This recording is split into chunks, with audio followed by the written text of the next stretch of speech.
Ladies and gentlemen, success is never free. It does not arrive as a gift, it does not fall into your lap by accident, and it does not come without a cost. Every great achievement, every meaningful victory, every life worth admiring is built upon a series of sacrifices that had to be made long before the reward appeared.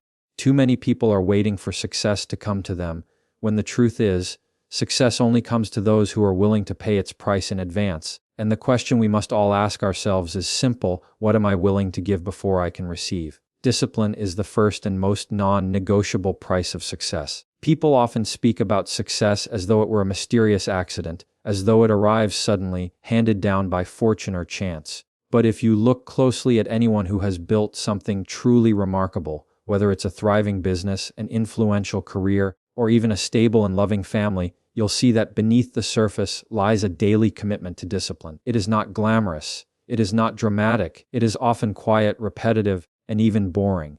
But it is the cost you must pay before you're ever allowed to enjoy the rewards. The problem is that we've grown suspicious of discipline. In our modern world, freedom is often defined as the absence of restraint, the ability to do whatever you feel like in the moment.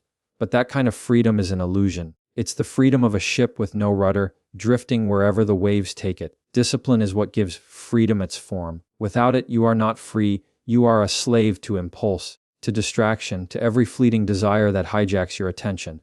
Real freedom comes from voluntarily binding yourself to a higher purpose, and that requires discipline. Think about it this way: every time you choose discipline, you are making a small sacrifice in the present to purchase a larger future. You resist the temptation to waste time so that your work accumulates into competence. You refuse to indulge in destructive habits so that your health and energy remain strong for the battles ahead. Discipline is the currency that buys you the right to live with dignity and strength later on. Without that currency, success is simply unavailable to you.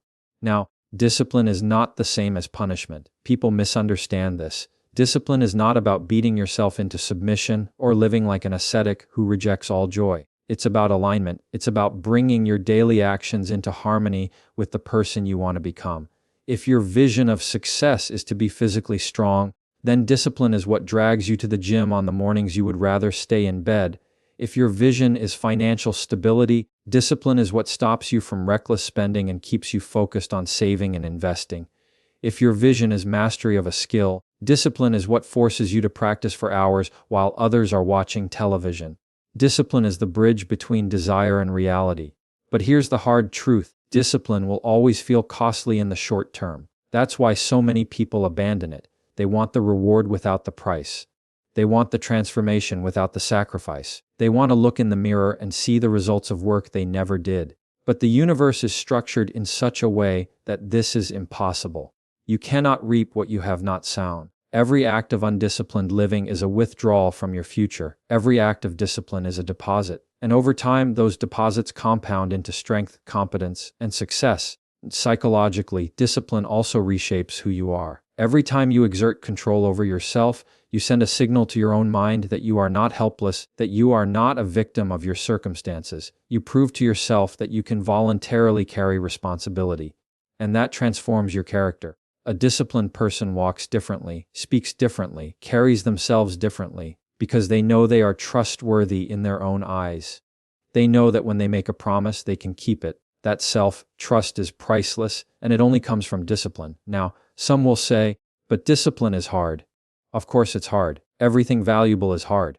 The question is not whether it's hard. The question is whether the difficulty is worth the life you want to live. You can choose the difficulty of discipline now, or the difficulty of regret later. One leads to strength, the other to despair. And the truth is, the pain of discipline is temporary, but the pain of regret is permanent. If you refuse to pay the price of discipline, life will charge you a much heavier fee. It will charge you with missed opportunities, with wasted potential, with the quiet shame of knowing you could have been more but settled for less. Discipline demands effort, yes, but it is far cheaper than the lifelong cost of regret. So understand this: success does not belong to the most talented, or the most fortunate, or even the most intelligent. It belongs to the disciplined.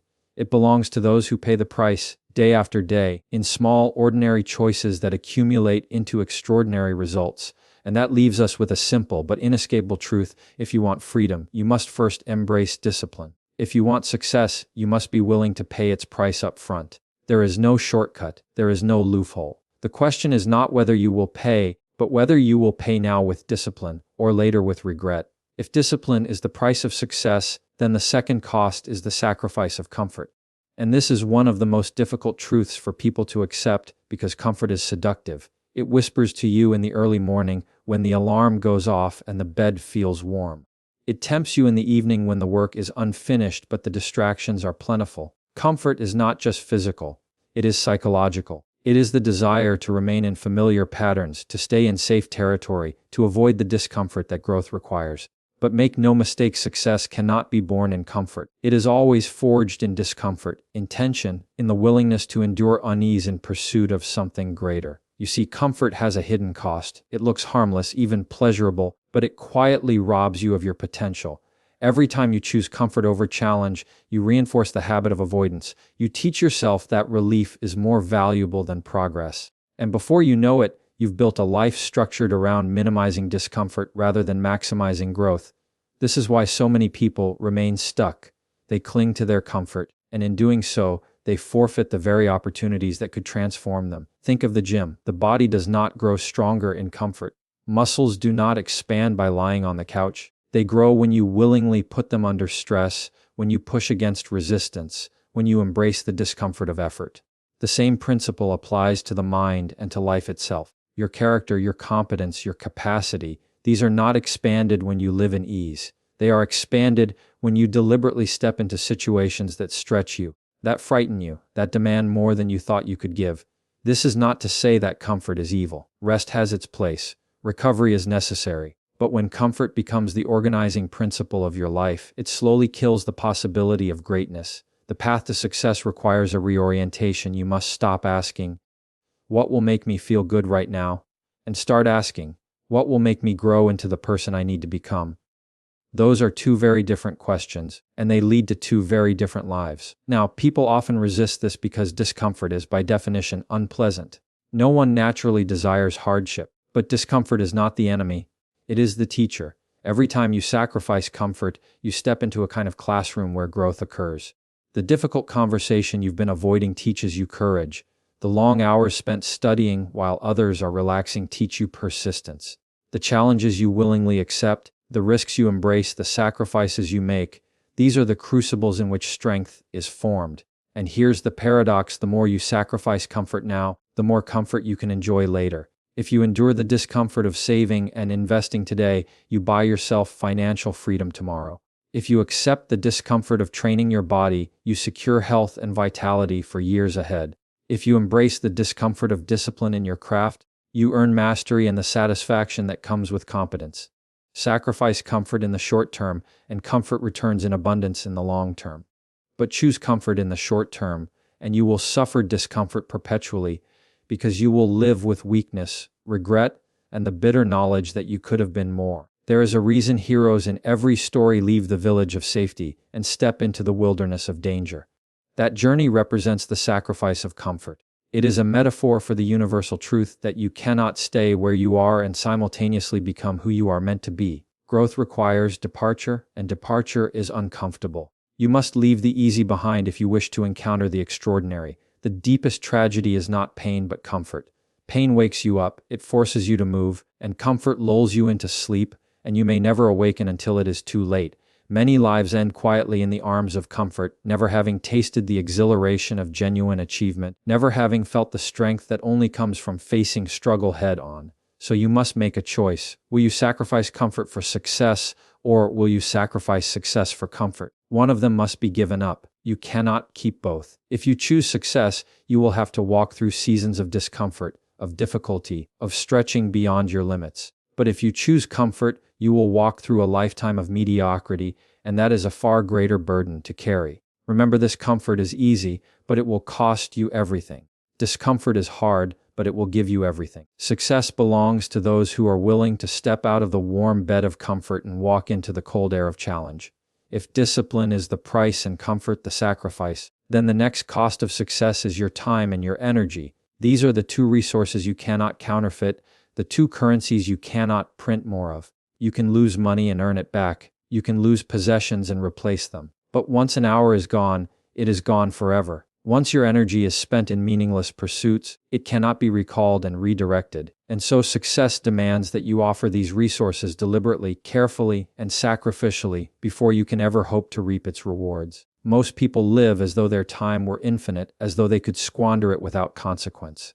Hours slip away in trivial conversations, in endless scrolling, in pursuits that do nothing to advance their future.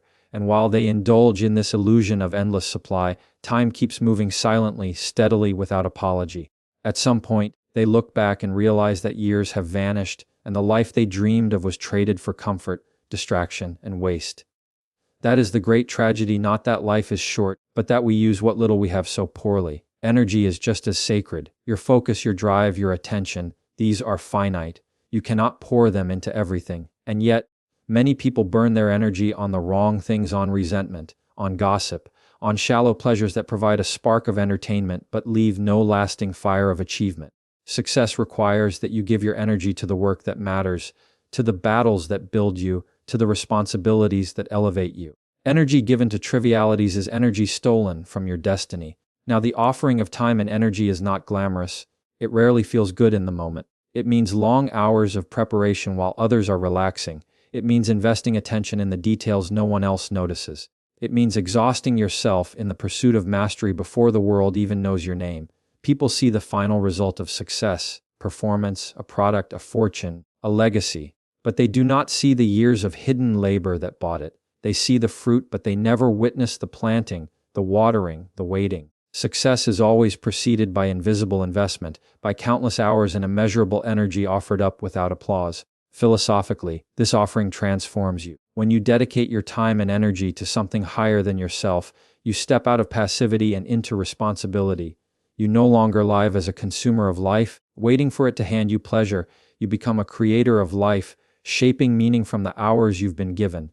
And this shift is profound. It is the difference between drifting through existence and standing firmly in it, knowing that every hour you spend is being directed toward something that will outlast you. Of course, this requires brutal honesty. You must ask yourself, where is my time actually going? Where is my energy truly being spent? These are uncomfortable questions because the answers reveal the gap between what we say we value and what we actually value.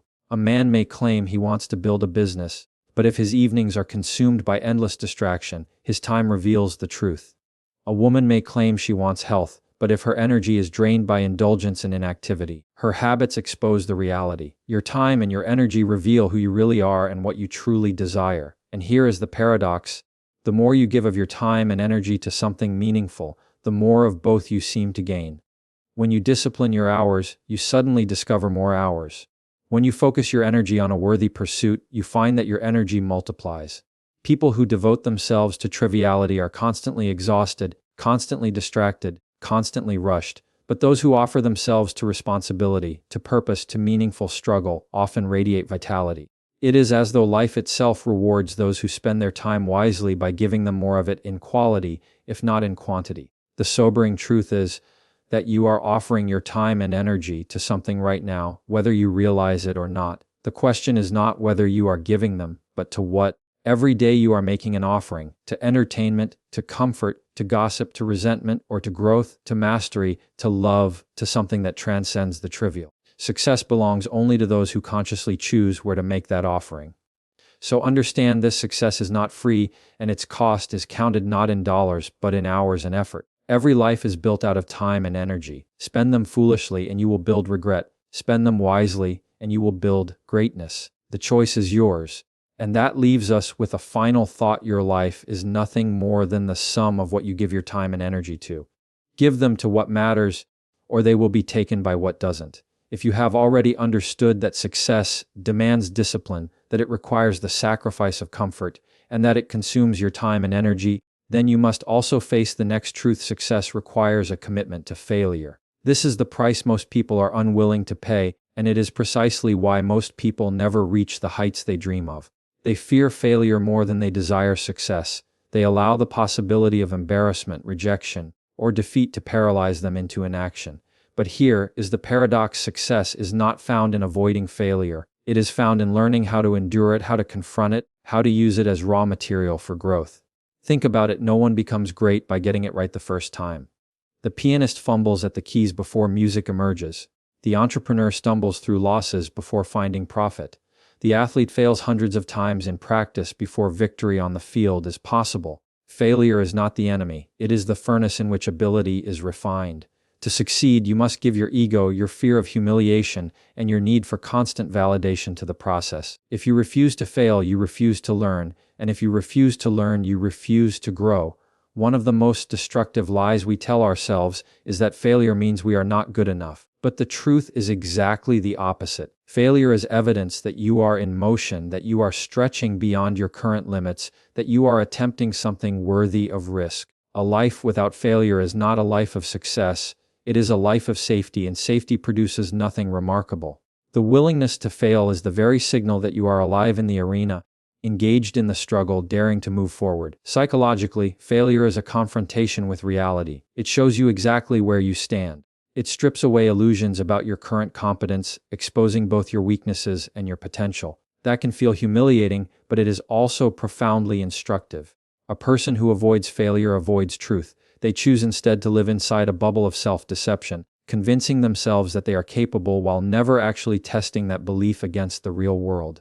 And so, while they may preserve their pride, they sacrifice progress. The great men and women of history understood this. They did not worship failure, but they respected it as part of the process. They knew that every mistake carried within it information, a lesson that could only be learned through experience. They embraced the trial and error nature of growth. And when others mocked them, or doubted them, or celebrated their mistakes, they continued anyway, because they understood that failure was not a final destination. It was merely a waypoint on the journey toward mastery. Now, there's something important here. Committing to failure does not mean seeking it recklessly or celebrating incompetence. It means being willing to step into situations where failure is possible, because that's the only environment in which growth is guaranteed.